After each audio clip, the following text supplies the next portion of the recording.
శ్రావణ మాసంలో సోమవారం శివారాధన, మంగళవారం శక్తి ఆరాధన, బుధవారం విష్ణు భగవానుని ఆరాధన, శుక్రవారం లక్ష్మీదేవి ఆరాధన, ఇలా శివకేశవుని భేదం లేకుండా మనం సత్ఫలితాలను పొందవచ్చు.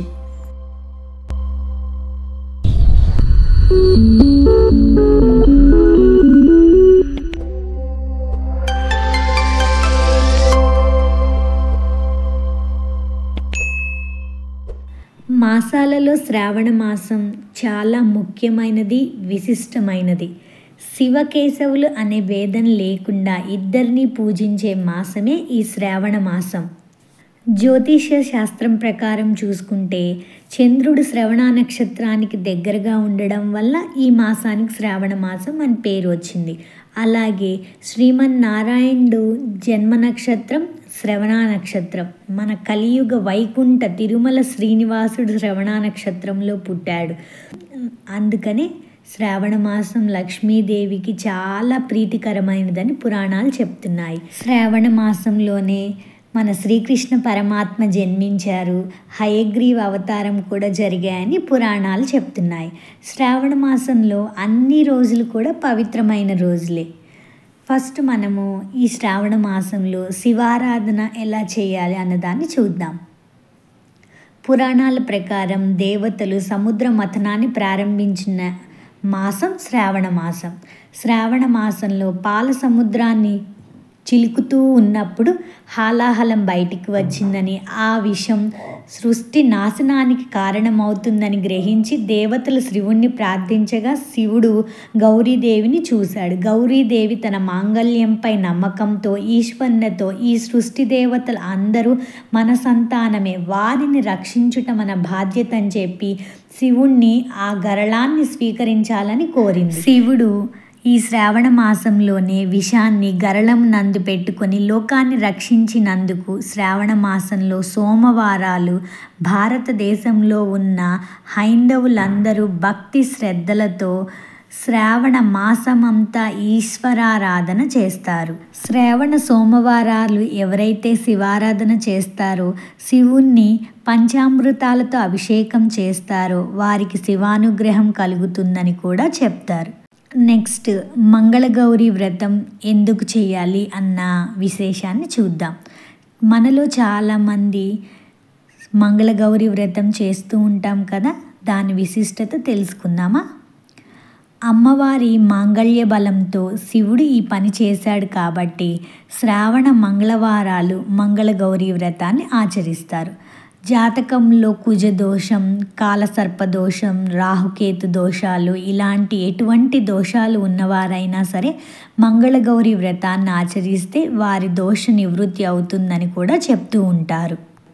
ఈ మంగళగౌరి వ్రతం గురించి నారద మహర్షి సావిత్రీదేవికి కూడా చెప్పినట్లుగా, అలాగే శ్రీకృష్ణుడు ద్రౌపదికి కూడా చెప్పినట్లుగా మన పురాణాల్లో స్పష్టమవుతుంది.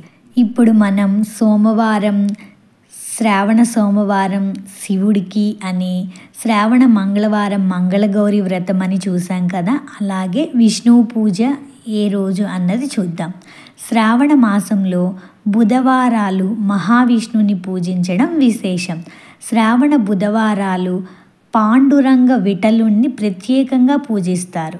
శ్రావణ బుధవారాలు ఎవరైతే విష్ణు సహస్రనామముల వంటి పారాయణ చేస్తారో వారికి విష్ణుమూర్తి అనుగ్రహం కలుగుతుంది అని పురాణాల్లో చెప్పబడి ఉంది. నెక్స్ట్ మనందరికీ ఇష్టమైన వరమహాలక్ష్మి వ్రతం విశిష్టతని కూడా చూద్దాం. శ్రావణ శుక్రవారాలు వరలక్ష్మి వ్రతాన్ని ఆచరించాలి. మన పురాణాల ప్రకారం అష్టలక్ష్ములు ఉన్నారు. అష్టలక్ష్ములలో ఒకరైన వరమహాలక్ష్మిని పూజిస్తే అష్టలక్ష్ములను పూజించినట్లే అని శాస్త్రాలు తెలియజేస్తున్నాయి. జ్యోతిష్య శాస్త్ర ప్రకారం మానవుల జీవితంలో దుఃఖాలు, సుఖాలు, ఇబ్బందికర పరిస్థితులు ఏర్పడితే ఆ పరిస్థితి నుంచి మనం బయటపడడానికి వరలక్ష్మి వ్రతానికి మించిన వ్రతం లేదని కూడా చెప్తున్నారు. వరలక్ష్మి వ్రతం గురించి స్కంద పురాణంలో ఉందని కూడా చెప్తున్నారు. ఈ స్కంద పురాణం ప్రకారం ఒకానొక సమయంలో పార్వతీదేవి శివుణ్ణి ఒక ప్రశ్న అడిగింది. లోకాల్లో స్త్రీలు సకల ఐశ్వర్యములతో పుత్ర పౌత్రాదులను పొందేటటువంటి వీలున్న ఏదైనా వ్రతాన్ని సూచించమని చెప్పి పార్వతీదేవి అడిగారట. అప్పుడు పరమేశ్వరుడు వరలక్ష్మి వ్రతం గురించి ఈ స్కాంద పురాణంలో చెప్పారు. ఈ వరలక్ష్మి వ్రతాన్ని శ్రావణ పౌర్ణమికి ముందు వచ్చే శుక్రవారం ఆచరించడం అనేది ఉత్తమం. చారుమతీదేవి కథ ప్రకారం ఒకనాడు లక్ష్మీదేవి చారుమతికి కలలో కనపడి శ్రావణ పౌర్ణమికి ముందు వచ్చే శుక్రవారం నన్ను ఆరాధిస్తే కోరిన వరాలిస్తానని చెప్పింది. ఇలా శ్రావణ పౌర్ణమికి ముందు వచ్చే శుక్రవారం వరలక్ష్మీదేవిని ఆరాధించడం వలన చారుమతీదేవి సమస్త సిరి సంపదలు అందుకోవడం వలన వరలక్ష్మి వ్రతాన్ని శ్రావణ పౌర్ణమికి ముందు వచ్చే శుక్రవారం చేయడం ఆచారంగా మారింది. ఈ విధంగా శ్రావణ మాసంలో సోమవారాలు శివారాధన, మంగళవారాలు శక్తి ఆరాధన, బుధవారాలు విష్ణు భగవానుని ఆరాధన, శుక్రవారాలు లక్ష్మీదేవి ఆరాధన వలన శ్రావణ మాసం మొత్తం శివకేశవులు అనే భేదం లేకుండా ఉంటుంది. శ్రావణ శనివారాలు ఈ మాసంలో వచ్చే శనివారాలలో ఇంటి ఇలవేల్పుని పూజించడం సర్వశుభాలను చేకూరుస్తుంది అని చెప్తారు.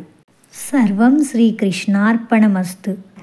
రేపటి రోజు ఈ శ్రావణ మాసంలో వచ్చే పండుగలు ఏమేమిటి, వాటి విశిష్టత, ఈ 2024లో ఏ డేట్స్లో వచ్చింది అన్న విశేషాలను గమనిద్దాం.